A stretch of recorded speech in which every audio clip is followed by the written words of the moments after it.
Okay, I saw not long ago Daz was a guest on All the Smoke podcast, and he was talking about, and he's talked about this before, but I wanted to get your take. He was kind of bragging about how he stole music from Suge, and he took this and took that from Death Row. What are your thoughts when you hear Daz repeating the story over and over?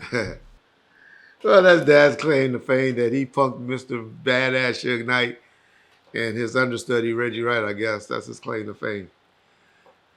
All right, let's clear up some stuff because I know a lot of people say it and Jazz agrees to it. That Jazz got $25 million from Death Row. Okay.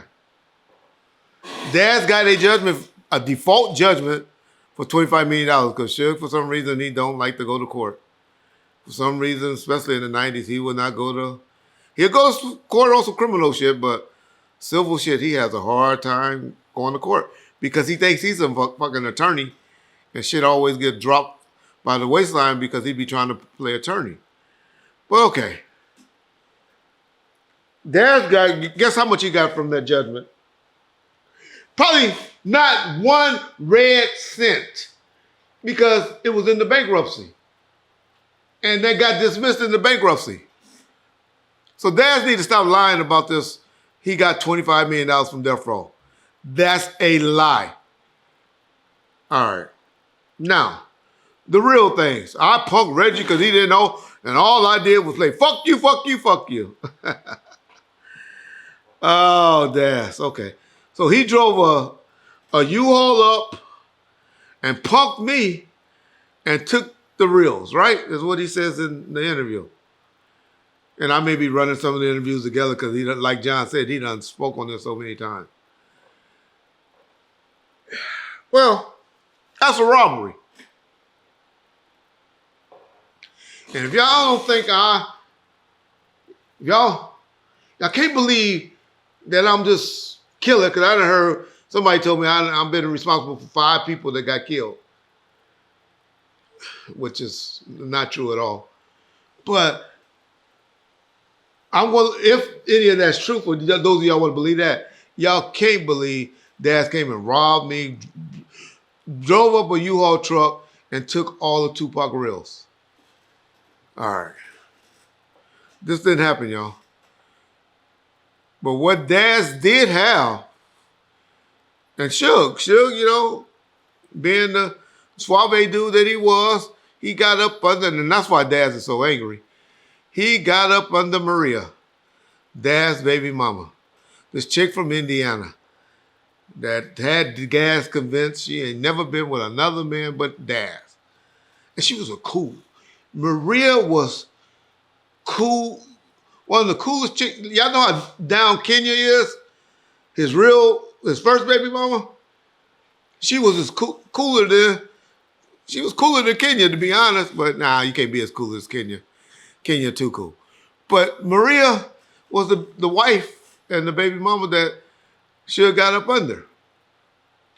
And so she was telling him how he had these reels, about 10 or 15 reels at his house. And she was like, what? Okay. And Daz had just bought her because she the one that turned Suge onto a G-Wagon when Suge went out and got that G-Wagon, right? And so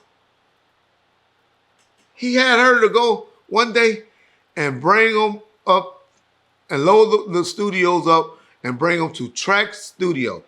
Suge, would you please talk about stuff like this and all of that bullshit? How that time when we had her come up to Track Studio with all of those reels in the back, and what we had Butch Small do, that's when we took the reels that he had,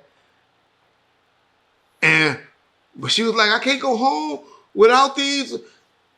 And what Reggie come up with the smart idea to do?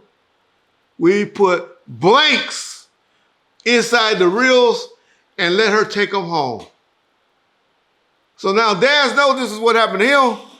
And so he always like to tell this story like, this is what he did to us. I'm telling y'all, this is what happened. It happened, I remember Suge came, it happened on the weekend because I wasn't even fucking with Suge then. He just called me up there and was like, Red. And I came up there because we were still cool. But this was, he had just came from Super Bowl. The Super Bowl that happened in 2002. That weekend is when it happened. Super Bowl that happened in 2002. That night. I'm just trying to say that just so Sugar remember. When we had to go up the tracks, and that's when we took and switched out the reels on Daz. As I remember it to be, we were recording at Track Record Studio, and a young lady, I don't even know who it is or whatever, I've heard that it could have been Daz's wife. But anyway, she brought in a couple of reels, maybe 2 or 3, 4.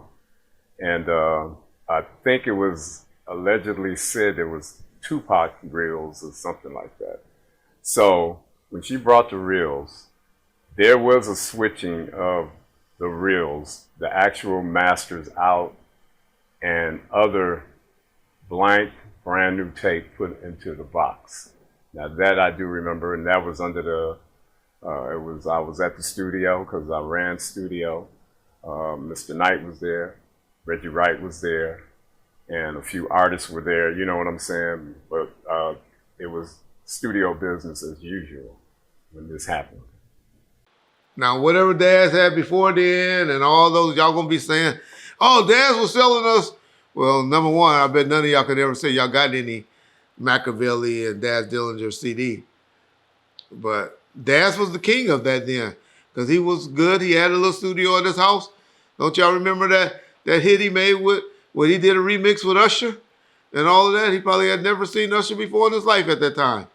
But that's what Daz was doing, taking his vocals and putting them on songs with other people's vocals and stuff like that. And that's how Daz was smart. Daz was smart in keeping his name alive like that. But that's what Daz was doing, and that's what Daz did. Why Daz keep like trying to tell this story about the $25 million? He slammed and beat up Reggie and Suge. He stole the reels and all of that. I don't know why Daz like keep telling that, but I don't know who's the biggest motherfucking liar on YouTube. Either Fat Joe, Suge Knight, and Daz Dillinger. Let's put it in the comment section. Who tells the best story lies than those three? Because in my opinion, those three got to beat. And I know the haters going to say, and you, Reggie Wright. But I bet you I won't win that poll. But it's going to be Suge Knight. Y'all really know Suge Knight will win that poll.